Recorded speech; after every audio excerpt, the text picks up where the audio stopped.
इस सप्ताह driver test में भी एक क्वेश्चन था हीट एंड टेम्परेचर का, देखे थे आप लोग?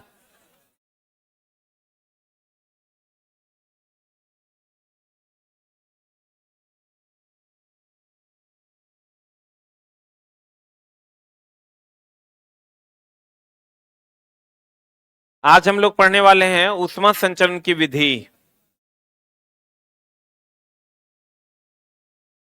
यही ना पढ़ने वाले हैं? इससे पहले जो हम लोगों ने पढ़ा है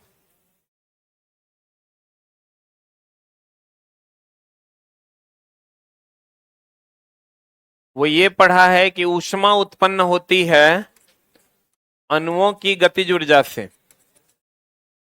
ऊष्मा किससे उत्पन्न होती है? अणुओं की गतिज ऊर्जा से। ऊष्मा किससे उत्पन्न होती है? अणुओं की गतिज ऊर्जा से ऊष्मा उत्पन्न होती है। यही बात है। और उसके बाद हम लोगों ने पढ़ा था कि ऊष्मा और ताप में वही संबंध है जो पानी और स्तर में है। ऊष्मा के बढ़ने से ताप बढ़ता है और पानी के बढ़ने से स्तर बढ़ते। यही पढ़े थे। उसके बाद हमने कहा था कि ऊष्मा ताप नापने के लिए और ऊष्मा का जो एसआई मात्रक है वो जूल है और सीजीएस मात्रक कैलोरी है। ताप का एसआई मात्रक केल्विन है, सीजीएस मात्रक डिग्री सी है। ये पढ़े थे हम लोग पीछे। उसके बाद हम लोग पढ़े थे सब सेल्सियस स्केल पर न्यूनतम। इसके लिए हम लोगों ने पढ़ा था एक formula C-0/100-0 is equal to F-32/212 is equal to R-0/80-0 is equal to F-32/212 is equal.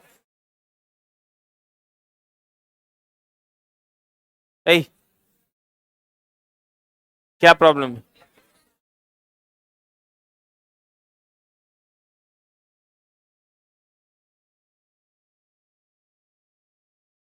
अच्छा, केल्विन हो जाएगा। K-273/373 बराबर कांस्टेंट। यही ना है?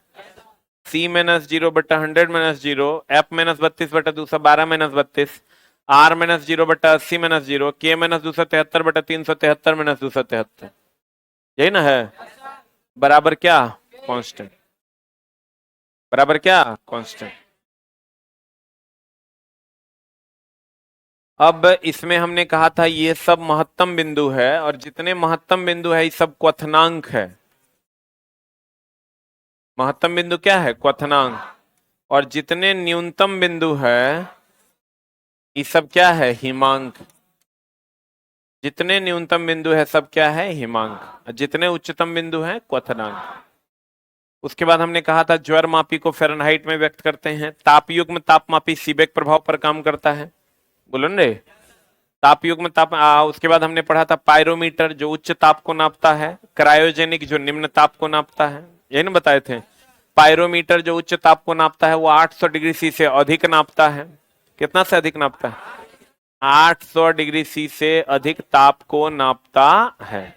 पायरोमीटर कितना से अधिक नापता है? अब देखिए,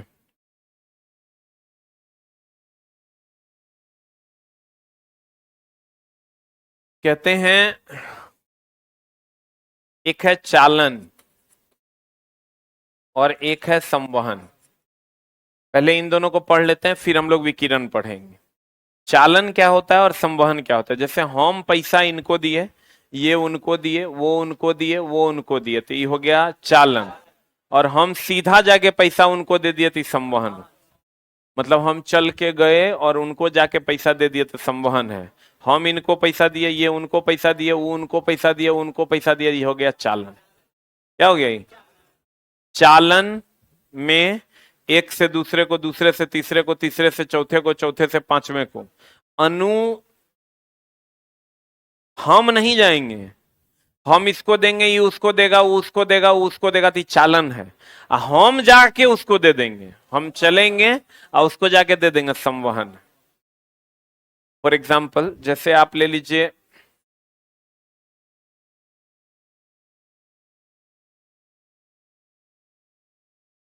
लोहा का एक टुकड़ा,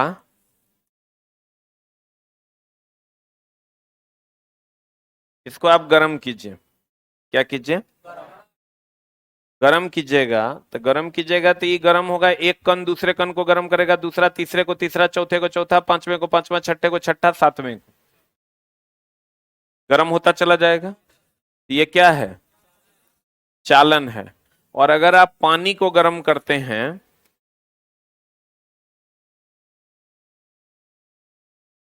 ये बुलबुला बन के ऊपर जाएगा, और ऊपर जाके ये जो बुलबुला गर्म होगा तो गर्म होके ऊपर जाएगा, ऊपर जाके गर्म करेगा।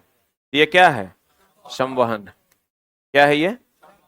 तो देखिए, चालन में एक कण दूसरे कण को, दूसरा तीसरे को, तीसरा चौथे को गर्म करेगा, ये चालन है।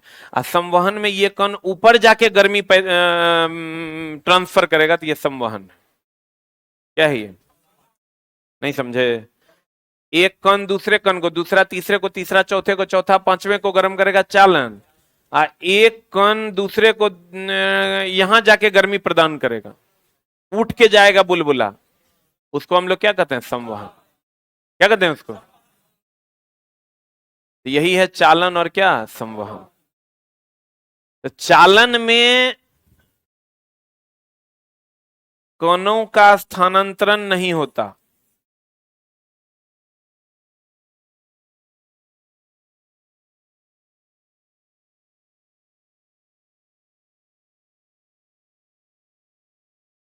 संवहन में कणों का स्थानांतरण होता है।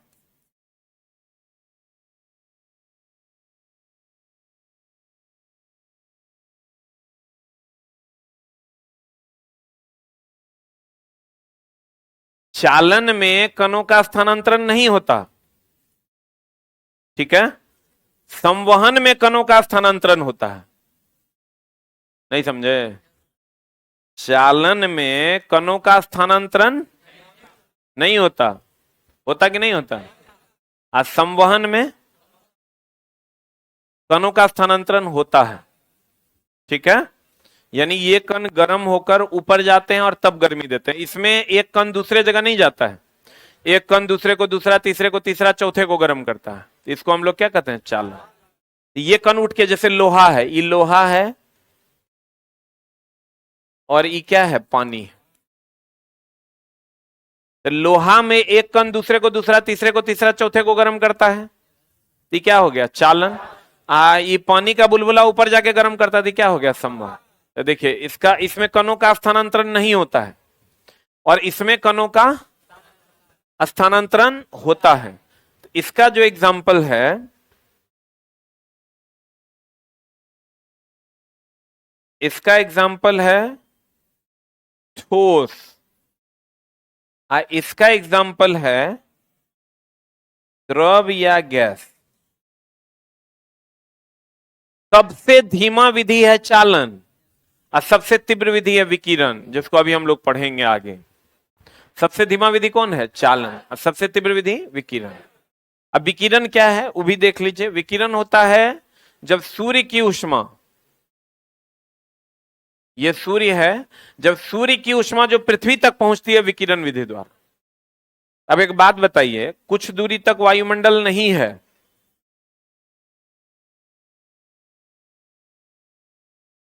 इधर अगर आप आइएगा, कुछ दूरी तक वायुमंडल नहीं है, वायुमंडल नहीं है, कुछ दूर वायुमंडल है।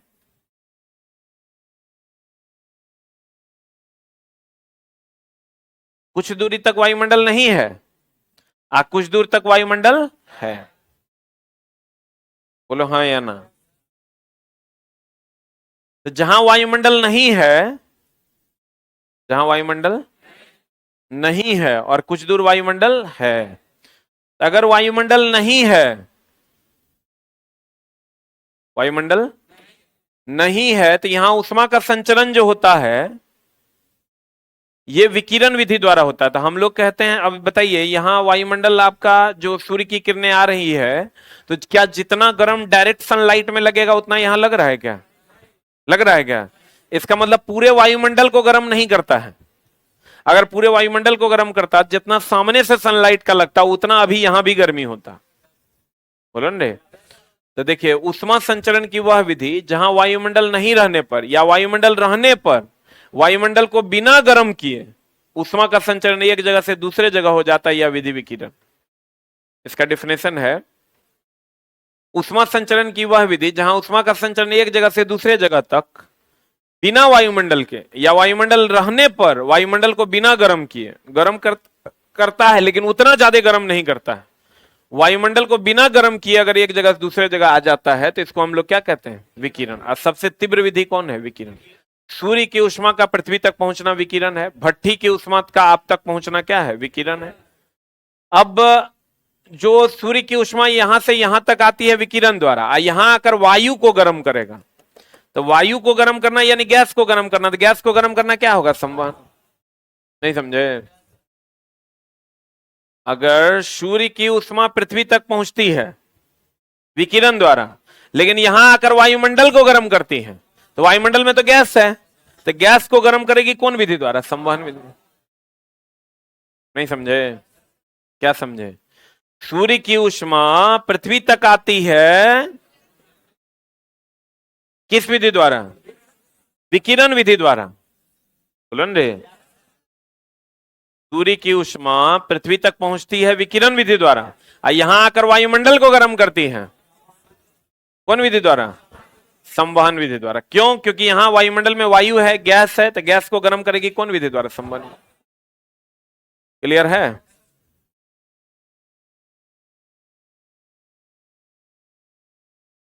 उष्मा संचरण की तीन विधि है, चालन, संवहन और विकिरण। देखिए, यहां जो आग निकल रहा है ये विकिरण है, ये जो बर्तन गर्म कर रहा है चालन है, ये जो पानी गर्म कर रहा है संवहन। भट्टी की उष्मा आप तक पहुंचेगी कौन विधि है? विकिरण। पानी गर्म होगा संवहन, केतली गर्म होगा चालन। ये चालन है। ये रॉड जो गर्म हो रहा है क्या है? चालन। ये जो आपके तरफ आ रहा है क्या है? विकिरण है। ये जो ये ताप रहा है क्या है? गैस में उष्मा का संचरण है, संवहन। चालन। यह उष्मा संचरण की वह विधि है, यानी लोहा में, जहां उष्मा का संचरण एक स्थान से दूसरे स्थान तक बिना अणुओं की गति के होता है। ठोस में उष्मा का संचरण इसी विधि द्वारा होता है। यह उष्मा संचरण की सबसे धीमी विधि है कि सबसे तेज विधि है? लोहे की कुर्सी और लकड़ी की कुर्सी की तुलना करते हैं, बताओ कौन ज्यादा आपको ठंडा लगेगा? लोहा का कि लकड़ी का? लकड़ी का। ये लड़की का दिया लकड़ी का। लकड़ी का कुर्सी ज्यादा ठंडा लगता है बैठने पर कि लोहा का? लोहा का कुर्सी, क्योंकि लोहा ज्यादा चालन करता है। लोहा। कुल्हड़ में चाय पीते हैं वो ज्यादा गर्म लगता है कि स्टील में पीते हैं वो ज्यादा? क्योंकि स्टील उष्मा का बहुत अच्छा चालन है। बोलो रे। कहते हैं लोहे की कुर्सी और लकड़ी की कुर्सी की तुलना करने पर लोहे की कुर्सी में अधिक ठंडी और अधिक गर्म लगता है, क्योंकि लोहे में चालन अधिक होता है। मिट्टी के बर्तन तथा स्टील के बर्तन में तुलना करें तो इसमें चाय पीजिएगा तो बहुत ठोर जल जाएगा, होंठ जल जाएगा। इसमें होंठ जलेगा नहीं, क्योंकि ये उष्मा का क्या है? कुचालक। मिट्टी के बर्तन और स्टील के बर्तन में तुलना करने पर स्टील के बर्तन में चाय पीना क्या है? मुश्किल है, क्योंकि स्टील के बर्तन उष्मा का चालन तेजी से होता है। अब संवहन क्या है? यह उष्मा संचरण की वह विधि है जिसमें उष्मा का संचरण एक स्थान से दूसरे स्थान तक अणुओं की गति के कारण होता है। किसके कारण होता है? द्रव और गैस में उष्मा का संचरण इसी विधि द्वारा होता है, तब ना नीचे से अणु जो है ऊपर जाके गर्म करते हैं। चालन की तुलना में इसमें उष्मा का संचरण तेजी से होता है कि धीरे धीरे होता है? इससे भी ज्यादा तेज कौन है? विकिरण। विकिरण यह उष्मा संचरण की वह विधि है जिसमें उष्मा का संचरण बिना माध्यम के, सूर्य के पास माध्यम नहीं ना है, बिना माध्यम के या माध्यम रहने पर माध्यम को बिना गर्म किए होता है, तो क्या कहलाता है? विकिरण। उष्मा संचरण की सबसे तीव्र विधि कौन है और सबसे धीमी कौन है? चालन। सूर्य की उष्मा का पृथ्वी तक पहुंचना क्या है? विकिरण। जबकि वायुमंडल गर्म होता है कौन विधि द्वारा? वायुमंडल में तो वायु ना गर्म होता है, वायुमंडल की वायु गर्म होती है कौन विधि द्वारा? संवहन विधि द्वारा। सही है ना? सबसे तीव्र विधि विकिरण। यहीं पर लिख लो सबसे धीमी विधि चालन।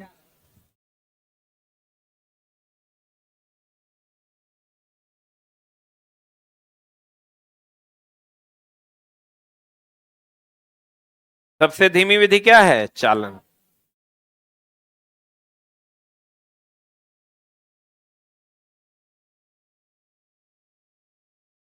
अब बताइए, निर्वात में भी अगर ऊष्मा आ जाती है, इसका मतलब ऊष्मा के संचरण के लिए माध्यम की आवश्यकता नहीं है।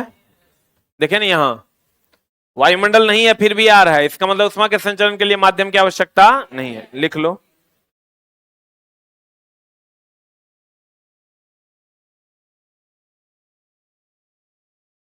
ऊष्मा के संचरण के लिए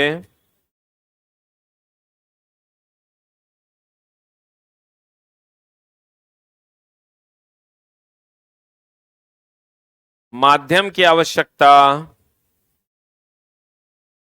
नहीं है।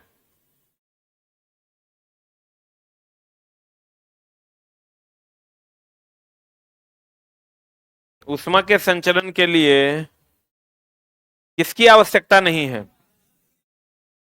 माध्यम की आवश्यकता नहीं है।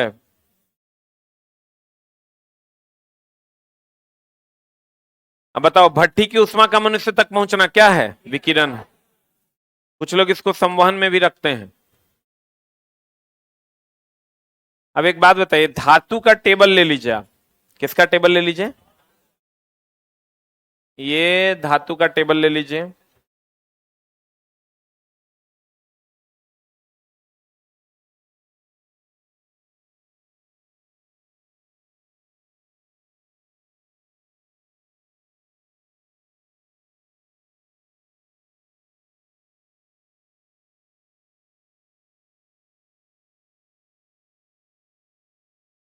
एगो धातु का टेबल ले लीजिए, एगो लकड़ी का टेबल ले लीजिए।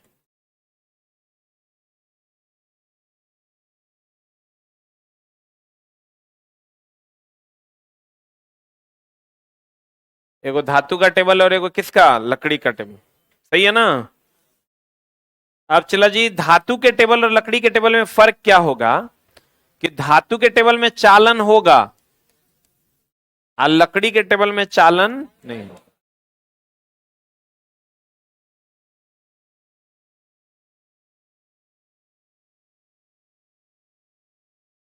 विकिरण दोनों में होगा, संवहन भी दोनों में होगा और वाष्पीकरण भी दोनों में होगा।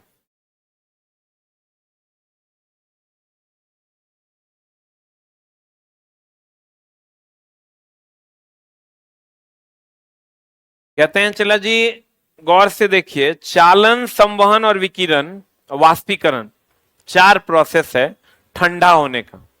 वाष्पीकृत होगा तब भी ठंडा होगा, चालन होगा तब भी ठंडा होगा, संवहन होगा तब भी ठंडा होगा, विकिरण होगा तब भी ठंडा होगा। तो आप गौर से देखिए, धातु के टेबल पर चालन होगा, यहां हाथ में वाष्प तो आवे करेगा, विकिरण भी होने पे करेगा, संवहन भी होबे करेगा, तो ये तीनों तो होगा ही होगा। अब यहां पर चालन नहीं होगा, एक विधि कम न हुआ ठंडा होने का कि नहीं हुआ? एक विधि कम हुआ कि ज्यादा हुआ? एक विधि कम हुआ ठंडा होने का। बोलवे नहीं करेगा। इसका मतलब ये लेट से ठंडा होगा। कौन लेट से ठंडा होगा? लकड़ी में, चूंकि इसमें तीनों विधि द्वारा ठंडा होगा, चौथा विधि द्वारा नहीं होगा। तो तीनों विधि द्वारा ये ठंडा होगा, ये चार विधि द्वारा ठंडा होगा। तो जल्दी ठंडा कौन होगा? धातु के टेबल पर रखी चाय जल्दी ठंडी हो जाएगी। बोलो न रे, अन्य टेबल की तुलना में धातु के टेबल पर रखी चाय, चूंकि ये चार विधि द्वारा ठंडा हो तो ये जल्दी ठंडा हो। और लकड़ी के टेबल पर रखी चाय जल्दी ठंडी होगी? कहते हैं धातु के टेबल पर रखी चाय जल्दी ठंडी हो जाती है लकड़ी के टेबल की तुलना में, क्योंकि धातु के टेबल में चालन, संवहन, विकिरण, वाष्पीकरण चारों न होगा, होता है, जबकि लकड़ी के टेबल पर केवल विकिरण, संवहन और क्या होगा? वाष्पीकरण। चालन होगा? इसमें चला जी चालन नहीं हो, इसमें चालन होगा। तो कौन जल्दी ठंडा होगा? धातु के टेबल पर रखी चाय जल्दी ठंडी होगी, लकड़ी के टेबल पर रखी चाय लेट से ठंडी होगी। अगर सामान्य शरीर का तापमान कितना है? 37 डिग्री से। तो हम लोग जो कपड़ा पहनते हैं, हम लोग जो कपड़ा पहनते हैं वो क्या करता है? हमको गर्मी देता है कि लेता है? ना गर्मी देता है ना लेता है, हमारे शरीर के ताप को बाहर जाने से रोकता है। जैसे 37 डिग्री सी टेम्परेचर होता है। कितना degree C? 37 degree C temperature है। कितना degree C? 37 degree C temperature है। कितना डिग्री सी? 37 डिग्री सी जो टेम्परेचर है हमारे शरीर का, वायुमंडल का ताप जो होता है ठंडी के टाइम में वो 5 डिग्री सी मान लो। कश्मीर वगैरह में माइनस में टेम्परेचर जाता है, हमारे यहाँ तो 5, 10, 15 डिग्री सी टेम्परेचर रहता है, 14, 15 रहता है, मान लेते हैं 15 डिग्री सी। ये उच्च ताप है, ये निम्न ताप। कपड़ा क्या करता है? चला, ये कपड़ा से अगर हम ढक लेते हैं अपने आप को तो ये उच्च से निम्न में उष्मा का प्रवाह को बंद कर देता है, क्योंकि कपड़ा उष्मा का कुचालक है। कहां से कहां में? उच्च से निम्न में उष्मा का प्रवाह क्या कर देता है? क्या कर देता है? उच्च से निम्न में उष्मा का प्रवाह क्या करता है? बंद कर देता है, रोक देता है। ये गर्मी देता नहीं है। अगर कपड़ा गर्मी देने लगता तो 5 को कपड़ा रख के हम लोग चाय बना लेते हैं, 20 को कपड़ा रख के पूर्णा कपड़ा रखते हैं चाय बना लेते हैं, उतना गर्मी दे देता हूं, खाना बना लेते। लेकिन ऐसा नहीं है, कपड़ा गर्मी नहीं देता। कपड़ा सिर्फ उच्च ताप से निम्न ताप में जो उष्मा का प्रवाह होता है उसको क्या करता है? रोक देता। क्या करता है? रोक देता है। तो कपड़ा कहता है सामान्य शरीर का ताप 37 डिग्री सी होता है तथा ठंडी के दिनों में कपड़ों का कार्य है शरीर के उष्मा को बाहर जाने से क्या करना? रोकना। क्योंकि आपके शरीर का ताप ही 37 डिग्री सी है, उसी को आप बचा लीजिए। तो वायुमंडल का ताप अगर -5 डिग्री सी भी है तो आपके शरीर का तो गर्मी ऑलरेडी उतना है कि आप गर्म रहिएगा। बोलो न रे। तो उसी को हम लोग क्या करते हैं? बचाते हैं। ठंडी के टाइम में कहता है 2 मोटे जैकेट्स की तुलना में 2 पतले जैकेट्स पहनने चाहिए। जब पतला जैकेट आप 2 को पहनिएगा तो उसके बीच में हवा घुसेगा, और हवा घुसेगा तो हवा उष्मा का कुचालक है। हवा उष्मा का क्या है? कुचालक है, तो आपको गर्मी ज्यादा लगेगा। इसलिए पतले पतले जैकेट्स पहनने चाहिए, ना कि मोटे मोटे जैकेट्स पहनने चाहिए। ठीक है? कैसे जैकेट पहनने चाहिए? लेकिन हम लोग क्या करते हैं, देखो टुंड्रा प्रदेश में क्या होता है, एस्कीमो, जो जो लोग बर्फ के घरों में रहते हैं इसको हम लोग एस्कीमो कहते हैं। क्या कहते हैं इसको? ये लोग क्या करता है, चला बर्फ की दोहरी दीवार बनाकर रहता है। एक दीवार ये हुआ, एक दीवार ये हुआ, इसके बीच में हवा रखता है। इसके बीच में क्या रहता है? हवा। तो हवा, इस यहां पर आदमी रहता है तो हवा विद्युत उष्मा का क्या है? कुचालक है। तो कुचालक है तो यहाँ गर्म रहता है, ये लोग ठंडा महसूस नहीं करता। तो कहते हैं टुंड्रा प्रदेश में एस्कीमो बर्फ की दोहरी दीवार बनाकर रहते हैं, क्योंकि दोहरी दीवार के बीच हवा उष्मा का क्या है? उष्मा का क्या है? कुचालक। उसके बाद है चला न्यूटन का शीतलन नियम। देखिए, एक होता है चालन, एक संवहन, और दूसरा क्या? विकिरण। चालन की अगर हम बात करें तो चालन किसमें होगा? ठोस में। आज सबसे धीमा विधि यही है। इसमें अणुओं की गति होगी कि नहीं होगी? अणु की गति नहीं होगी। और एक होता है संवहन। संवहन किसमें होगा? द्रव या गैस में। द्रव या किसमें? गैस में। और इसमें ये अणुओं की गति होगी कि नहीं होगी? अणुओं की गति होगी।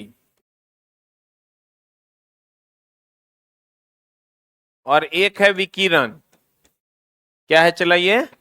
विकिरण। तो सूर्य की उष्मा पृथ्वी तक पहुंचती है कौन विधि द्वारा?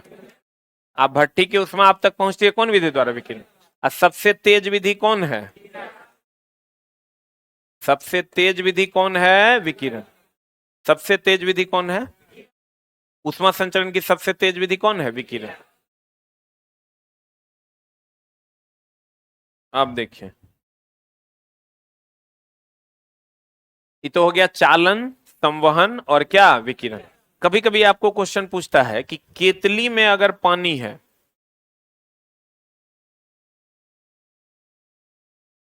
ये केतली है, ये पानी या चाय कुछ भी है, तो केतली जो गर्म होगा, ये जो गर्म होगा ये किस विधि द्वारा? चालन द्वारा, क्योंकि केतली ठोस है ना। इसके अंदर जो पानी गर्म होगा, तो पानी द्रव है, ये गर्म होगा संवहन विधि द्वारा। ये कौन विधि द्वारा गर्म होगा? नहीं समझे?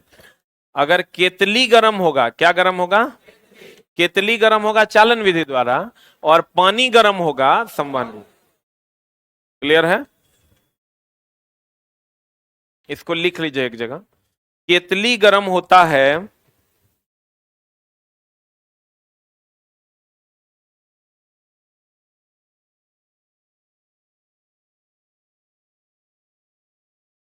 चालन विधि द्वारा,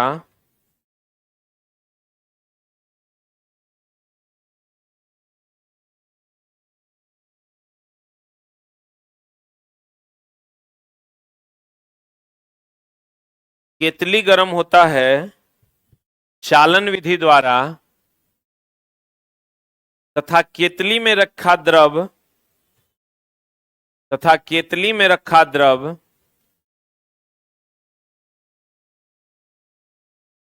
गर्म होता है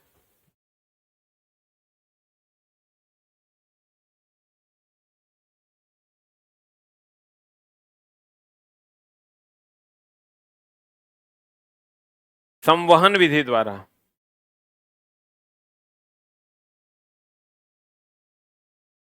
केतली में रखा द्रव गर्म होता है कौन विधि द्वारा? संवहन विधि द्वारा। केतली गर्म होता है किस विधि द्वारा? चालन। और केतली में रखा द्रव गर्म होता है किस विधि द्वारा? संवहन विधि द्वारा। अब चला, कभी कभी आप देखे होंगे थर्मस के अंदर की दीवार चमकीली होती है। ये दीवार कैसी होती है? चमकीली होती है। तो चमकीली दीवार का क्या काम है? केतली के अंदर की दीवार जो होती है वो कैसी होती है? चमकीली। तो चमकीली दीवार होगी तो वो चालन, संवहन, विकिरण तीनों को रोकता है। इसीलिए थर्मस के अंदर का जो दीवार होता है वो कैसा होता है? चमकीला होता है, जो चालन, संवहन, विकिरण तीनों को रोकता है। इसलिए जैसा गर्म पानी रखिएगा गर्मे रहेगा, ठंडा पानी रखिएगा ठंडे रहेगा। लिख लो, केतली के अंदर की दीवार, केतली या थर्मस, थर्मस के अंदर की दीवार चमकीली होती है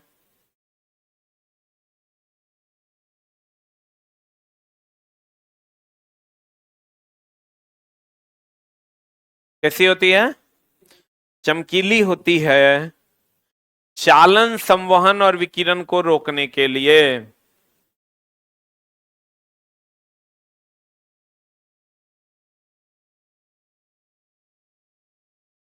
चालन, संवहन और विकिरण को क्या करने के लिए? रोकने के लिए। जिसके कारण आप गर्म दीजिएगा तो गर्मे रहेगा पानी, या ठंडा दीजिएगा तो ठंडे रहेगा। तो केतली के अंदर की दीवार चमकीली क्यों होती है? क्या रोकने के लिए? चालन, संवहन और विकिरण को रोकने के लिए। क्लियर है? आज की कार्रवाई यहीं तक रहे।